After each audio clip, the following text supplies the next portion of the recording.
明仔载是中秋，应该上济人的烘肉，甚至过去几年来有人会皇家烘肉，是讲有真济乡亲嘛发现讲，今年烘肉的气氛敢若无像英过遐高。有人讲，因为中秋节敢若放一天，过顿天爱去上班上课，所以讲唔敢呢算过头。嘛人感觉讲烘肉伤废气，过去直接去餐厅食烘肉，安尼较轻松。 全台湾的人做伙烧烘肉，就是中秋的一摊。尤其是暗时烘肉的规模上界壮观。不过，未少民众发现讲，今年烘肉的人敢若是变少啊？敢是因为要减肥，全无要烘啊咧？有人认为疫情了后受到影响，烧烘肉已经无遐少啊。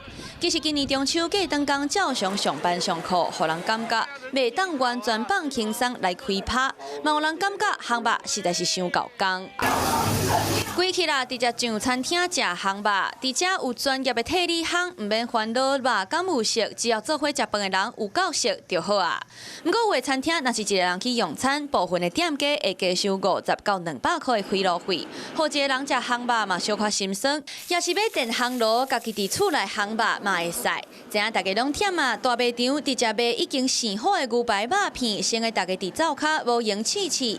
就连要烘的物件，一签一签嘛替你传。 加好势好势，鱼卵、猪血粿拢总有，刷落来就看个人的功夫。啊，那中秋节烘肉，你感觉什么物件上好烘咧 ？Hello， 我是张新文。想要抢先掌握最及时的新闻资讯吗？赶快订阅、按赞、开启小铃铛，锁定华视新闻 YouTube 频道。